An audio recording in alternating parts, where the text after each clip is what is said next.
Final round. Fight. Fight.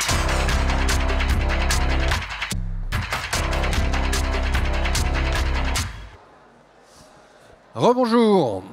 Alors je suis très fier de vous présenter Moed Altrad. Voilà. Tu es venu ce matin d'où? Je suis venu de Montpellier. De Montpellier. Montpellier. Donc Moed est venu de Montpellier pour vous parler et vous raconter son histoire incroyable. Moed, en fait, je vais beaucoup te laisser parler parce que tu vas juste raconter ton histoire. Hein. Tu es arrivé il y a plusieurs décennies en France par des concours de circonstances que tu vas nous rappeler. Et aujourd'hui, Moed dirige un groupe qu'il contrôle et possède qui fait 6 milliards d'euros de chiffre d'affaires.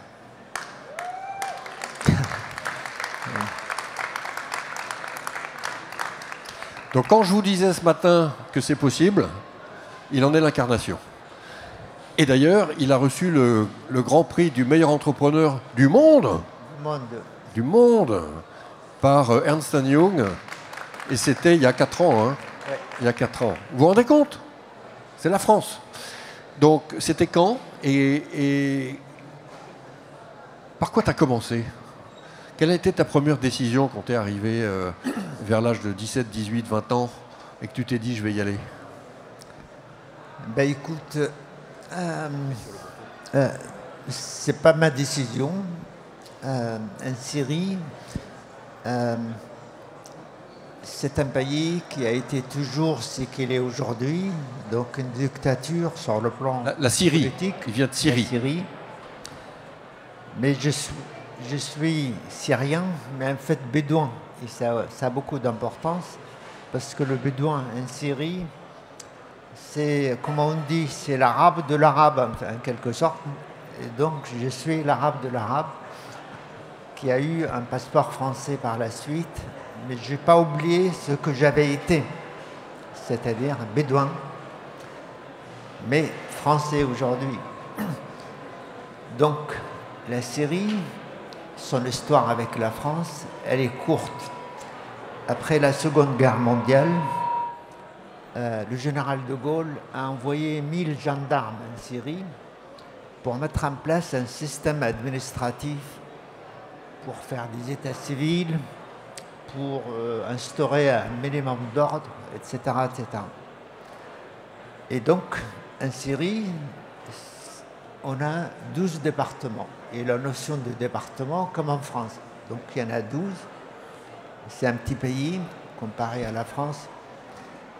Et une année, l'année où j'étais au baccalauréat, le ministre de l'Éducation nationale, qui est un général de l'armée syrienne, il décide que si tu es premier dans ton département, il te donnerait une bourse d'études supérieures pour aller étudier à l'étranger. Et puis, j'étais le premier dans ce département désertique, mais ce n'était pas difficile d'être premier au baccalauréat parce que j'étais seul. Donc ça fonctionnait très bien, mais les gens étaient sceptiques un petit peu, donc ils ne croyaient pas trop. Donc bref, c'est comme ça que je suis venu en France. Et c'est comme ça, mes galères ont commencé. Parce que entre la Syrie et la France, c'est pas la même chose qu'entre la Syrie et l'Afrique du Nord. Avec l'Afrique du Nord, il y a une histoire riche, notamment en Algérie, où la France est restée un siècle. Un siècle.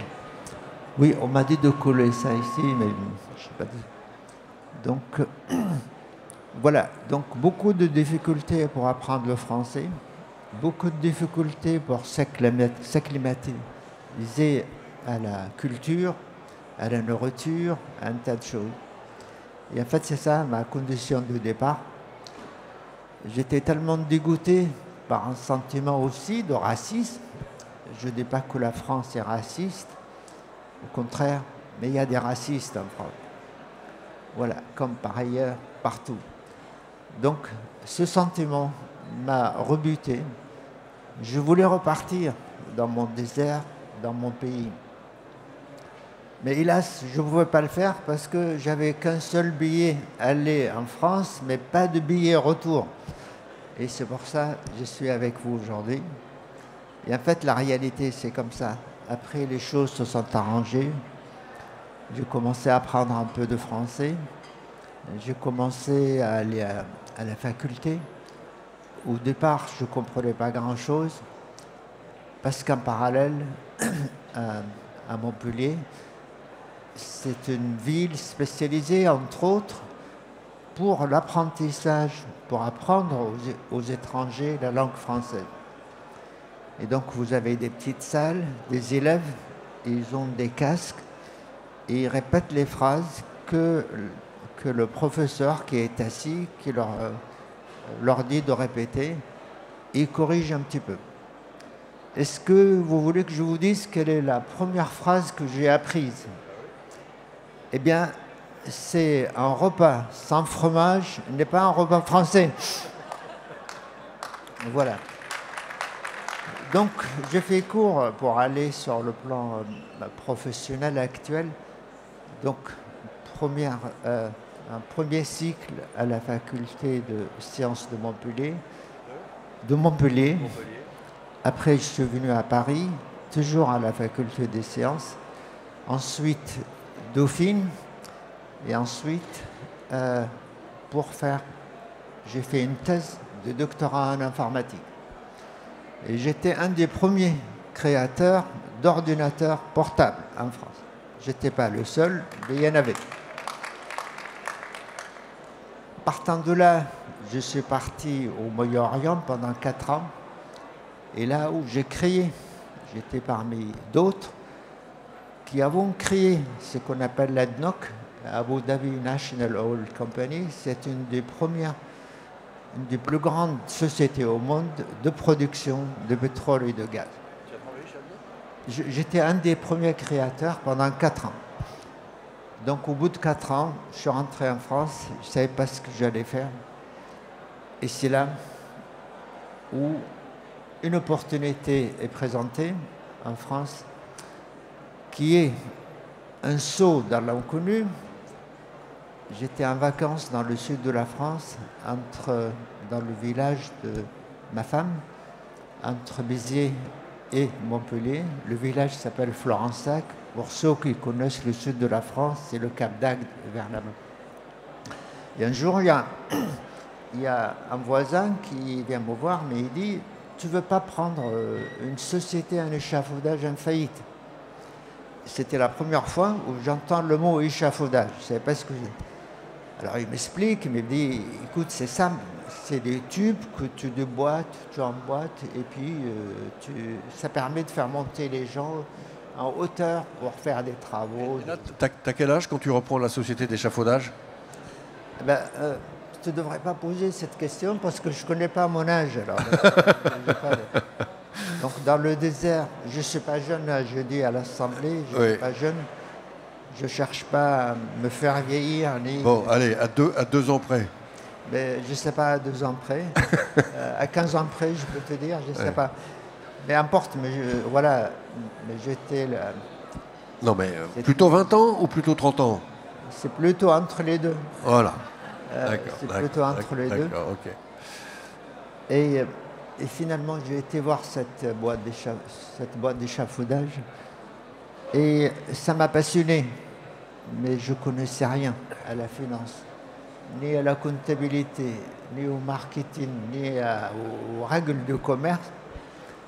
Mais le produit m'a plu, parce qu'il est très facile à comprendre, très facile à fabriquer. Que ce qu'on fait, le tube lui-même, on ne le fabriquait pas. On l'achète, tu le coupes à la longueur voulue, tu fais des trous, tu fais de la soudure et tu envoies chez le client. Voilà ce qu'on faisait. Partant de là, j'avais compris très vite que ce produit est absolument nécessaire à la vie. Et tu ne peux pas faire de construction de quelque nature que ce soit sans l'échafaudage. Tu veux arranger le plafond de cet édifice, il faut de l'échafaudage. tu veux faire la peinture de ta salle de bain, eh ben, il te faut de la... Tu veux faire je sais pas, la peinture industrielle pour une raffinerie, pour une centrale nucléaire. Partout, partout, partout. Et c'est comme ça que ça a commencé. Donc la boîte était en faillite. Je l'ai redressée très vite avec les moyens de bord, c'est-à-dire mon côté ne connaissant de rien à la gestion de l'entreprise. Alors, tu peux nous dire pourquoi tu as donné à cette entreprise ton propre nom? Tu aurais pu l'appeler la Société Française d'Échafaudage. Et tu l'as appelée Altrad. Je pense, Nicolas, je pense que tu veux, d'abord, c'est pas fait dès la première année. J'étais ambitieux, mais j'étais prudent. D'ailleurs, je suis passé par le tribunal de commerce pour que le tribunal de commerce m'accorde l'entreprise. Okay, tu sais comment ça se passe. Lorsque vous ne me faites pas payer vos factures et les salaires de vos salariés, la loi vous dit, vous allez au tribunal de commerce, vous remplissez un papier et vous écartez, il y a un administrateur judiciaire. Et d'ailleurs, je vais te parler un peu de ça. C'est la première fois où je vois un tribunal de commerce et des juges. Qu'est-ce qu'un tribunal de commerce? Il y a un président, il y a un juge, il y a une greffière, il y a un administrateur judiciaire et tu as le procureur de la République. Le procureur de la République dans le rôle de vérifier que la procédure se déroule comme il faut. Donc il était là. J'avais beaucoup de chance. Là aussi, il n'y avait pas de repreneur. Donc, le baccalauréat, parce qu'il n'y avait personne d'autre, je l'avais. Là, j'avais pas de repreneur. Alors, je présente mon dossier. Je me suis fait aider par un ami expert comptable. On a fait un petit dossier. Mais le tribunal me dit, Monsieur Altrad, vous ne connaissez pas, vous venez d'où? J'explique d'où je viens, que j'ai émigré, qui a fait de l'informatique, qui a travaillé dans le pétrole, qui veut prendre une bande d'échafaudage, mais il n'a pas grand-chose comme argent. Ouais. Alors, le tribunal, j'ai vu que ça n'allait pas marcher. Ils étaient sceptiques. Ça ne les intéressait pas. Et ça a duré 1h30. Et à un moment, il me disait, Monsieur Altrad, le tribunal va se retirer pour délibérer. Je leur ai dit, écoutez, d'accord, mais vous allez me laisser, vous allez rester 5 minutes parce que j'ai des choses à vous dire. La première chose, c'est que je sais que vous n'allez pas me l'accorder. OK? Parce que, effectivement, vous avez raison, parce que j'ai rien comme argument valable pour que vous puissiez faire. M'accorder la décision, l'attribution de l'entreprise. Mais par contre, je vous ai dit que je n'ai pas beaucoup d'argent, mais j'ai un compte bancaire et j'avais à l'époque mes économies de salariés qui étaient de l'ordre, je ne sais pas, 400 000 francs, parce que l'euro n'existait pas. Donc ça fait combien d'euros ça? Ben, pas grand. 100 000 francs? Oui. Oui, 90 000 euros. 90 000 euros. Je leur ai dit, écoutez, dans la société, il y a 600 salariés, j'en prends 400. J'ai de quoi payer les salaires de ces 400 salariés que je reprends pendant 2 mois. Si vous me donnez l'entreprise, je sais que vous me dites et vous me faites penser que je ne vais pas être capable de faire ça parce que je vais me casser la figure très vite également. Je leur ai dit, voilà, le raisonnement est le suivant. Si vous ne me donnez pas, vous allez liquider l'entreprise tout de suite et licencier l'ensemble des salariés. C'est ça ce qui se passe, c'est ça la procédure. Par contre, si vous me donnez l'entreprise, vous prenez une chance, d'après vous, qui n'est pas énorme, mais elle existe, cette chance, que je réussisse. Et que donc, vous êtes obligé de me la donner parce que je vais je vais payer les salaires des 400 salariés pendant 2 mois. Et après, si ça ne marche pas, vous allez liquider de nouveau. Mais au moins... Et aujourd'hui, il y a combien de salariés dans le groupe? Il y en a Alors, on a un exercice fiscal à cheval sur 2 années. Donc, l'exercice en cours, qui est fin août de l'année prochaine, Oui. on fera 6 milliards d'euros de chiffre d'affaires. Combien de salariés? 70 000. Voilà. Donc, Et en combien d'années? hein, En combien d'années tu as bâti ça? 30 ans? 40 non, ans? cette année, c'est notre 40e anniversaire. 40e anniversaire de Altrad. Voilà. Donc, je suis le créateur, et je suis le président, Oui. et j'ai la passion de l'entrepreneuriat. Oui. Qu'est-ce que, comme on n'a pas beaucoup de temps, il faut que tu donnes ton grand conseil aux entrepreneurs. Qu'est-ce qui fait qu'on réussit dans la vie, Moed? Je pense, c'est, comme on dit en anglais, un mindset. C'est une décision mentale d'abord. J'avais écrit il y a 20 ans, le chef d'entreprise, il a une première étape et une deuxième étape. La première, c'est d'oser entreprendre. Oser. Ça veut dire, il décide mentalement qu'il est capable d'être entrepreneur et c'est ensuite il va le faire. Or, très souvent, on commence, mais on n'a pas vraiment osé. On n'a pas été franchement. Donc, je dis, soyez ambitieux, croyez en vous, même avec pratiquement pas de moyens, ce qui était mon cas. C'est très important ce que vient de dire Moed, si je puis me permettre. Absolument. C'est qu'il y a effectivement beaucoup d'entrepreneurs qui ne sont pas à 100%, et qui démarrent sans avoir carrément osé. Hein? Et là, la quantité d'énergie et de vitesse est insuffisante pour réussir. Il faut oser et ensuite on attaque. Hein? C'est ça que tu dis.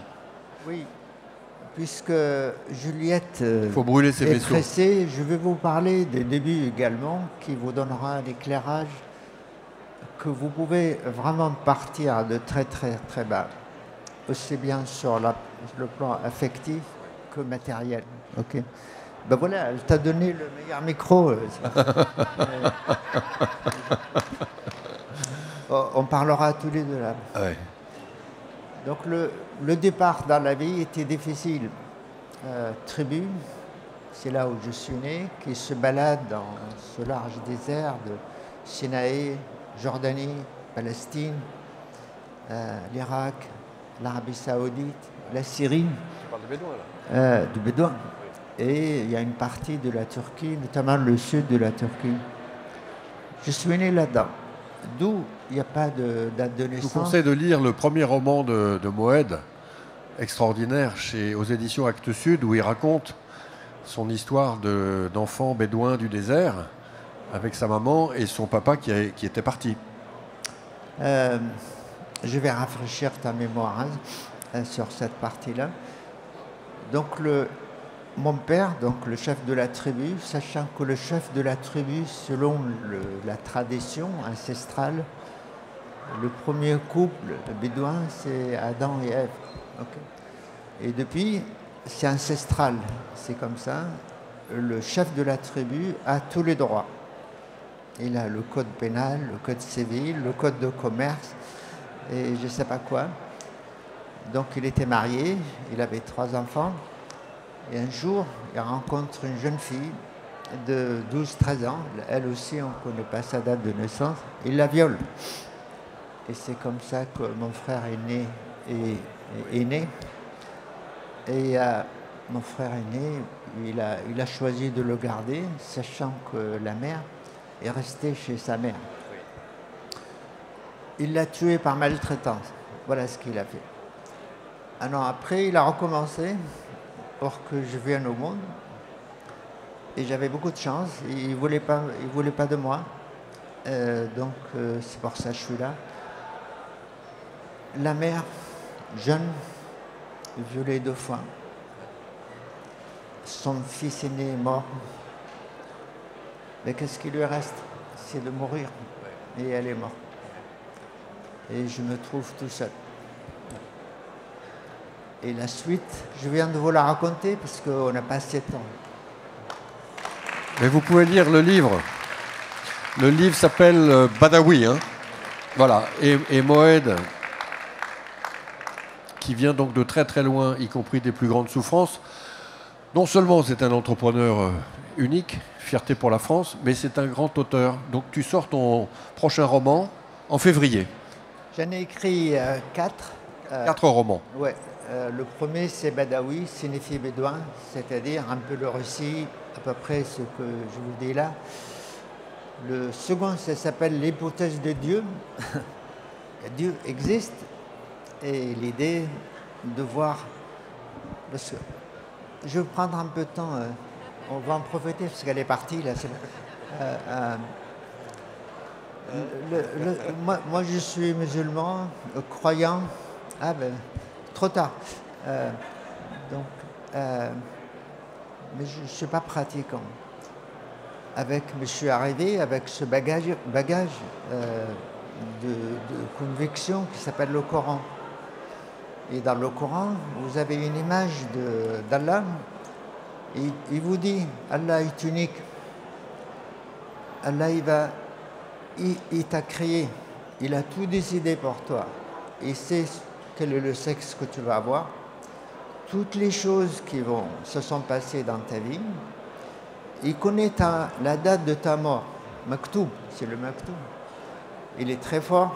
Et il sait ce qu'il va faire de toi après ta mort. Donc, l'image de la balance, hein, qui est à peu près partout dans tous les livres sacrés, il va mettre d'un côté les choses que tu as bien fait et le reste de l'autre. Et gare à toi si ça penche de mauvais côté, hein, parce que tu vas aller en enfer. Je suis arrivé ici, dès la première année, je vais à l'église. Je veux voir ce que c'est une église. Et là, le discours est différent. Et Dieu est amour, et Dieu est tolérant, fais ce que tu peux, etc. etc. Donc, ben là, j'avais un problème, là, parce qu'on ne parle pas du même Dieu, là. Et je dis, qu'est-ce que je vais faire avec ça? Et justement, ce livre, le deuxième roman, parle de ça, entre autres. Et le but, c'est j'ai fait des recherches sur le plan philosophique, historique, social, sociétal, tout ce que vous voulez, pour essayer d'arriver à une conclusion qui pourrait me donner des indications. Mais je n'ai pas réussi, parce que j'arrive pas. Le troisième, donc ça c'est une fiction hein, complètement, et le troisième, ça s'appelle La promesse d'Anna, qui est une fresque. Anna. Oui. C'est une fiction sur l'amour à travers les siècles. Voilà. Et enfin, le quatrième, ça s'appelle Le désert en partage. Okay. Voilà. Alors, désert dans le sens propre et figuré. Ça sort en février, Le désert en partage, Moed Altrad. Vous pouvez l'applaudir. Merci Moed.